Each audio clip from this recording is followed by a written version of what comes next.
Son Excellence, Monsieur le Président de la République, le chef de l'État, les magistrats suprêmes, et Madame la Première ministre, le chef du gouvernement, ont dépêché dans l'espace d'Ankatanga pour pouvoir faire l'inspection du secteur judiciaire en général, surtout en prélude de l'organisation des états généraux de la justice congolaise. La première phase consiste en consultation populaire et les assises proprement dites ont lieu le 6 au 13 novembre 2024. Il est également question de pouvoir identifier tous les cas des tracasseries dont sont victimes les sociétés minières, mais aussi les populations du Grand Katanga, et en particulier du Galama.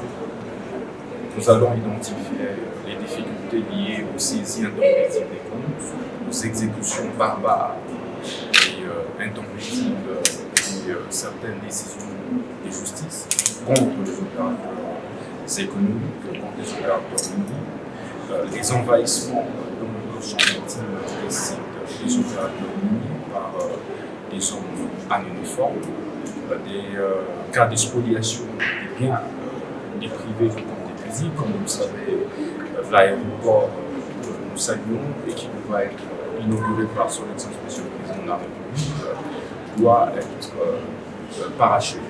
Mais aujourd'hui, les sites de la RDA font l'objet d'une spoliation scandaleuse. Il est question pour nous de pouvoir établir la RDA et la province du Galaba dans leurs droits pour permettre le parachèvement de travaux et le chef de l'État viendra tout de suite inaugurer dans ces grands aéroports qui sont construits ici par le Brésil. Nous allons également écouter et recevoir les doléances de la population sur les cas d'injustice partout de cette population victime. Comme vous le savez, nous avons également, nous sommes en charge de la problématique des maisons carcérales, du régime pénitentiaire. Nous allons visiter la prison centrale de Kolwezi, où nous allons effectivement procéder au désengorgement, mais aussi et surtout à la régularisation des cas de détention irrégulière. Comme vous le savez, il y a un certain nombre de projets de construction auxquels nous saluons. Madame la gouverneure nous a fait part. Il s'agit de la construction d'une très grande prison ici, mais ainsi que d'autres prisons, notamment à Limoudi et ailleurs. Cela va se faire d'ici une année, selon les indications, et les plans sont déjà en phase d'élaboration.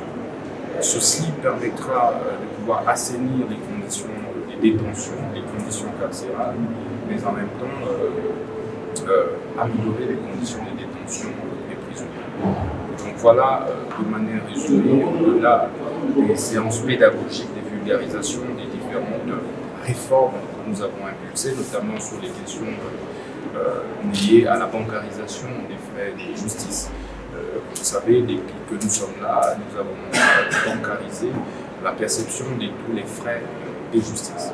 De ce point de vue, nous allons veiller que des banques présentes ici puissent installer leurs guichets avancés au niveau de la police judiciaire, au niveau des parquets, au niveau des juridictions, pour que toutes les amendes, les cautions judiciaires, les consignations, les droits proportionnels et bien d'autres droits, taxes et redevances qui sont perçus à l'initiative du ministère de la Justice soient désormais payés par voie bancaire. Ceci rentre dans le cadre de la politique du gouvernement de maximisation des recettes, mais aussi de lutte contre le boulage de recettes publiques. Nous avons travaillé sur la numérisation du système judiciaire.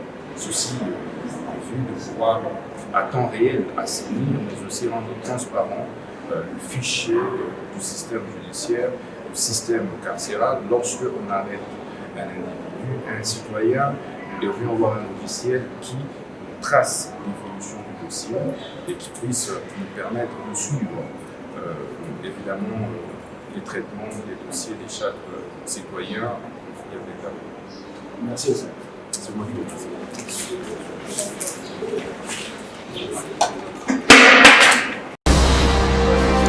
Abonnez-vous massivement à Gombo News.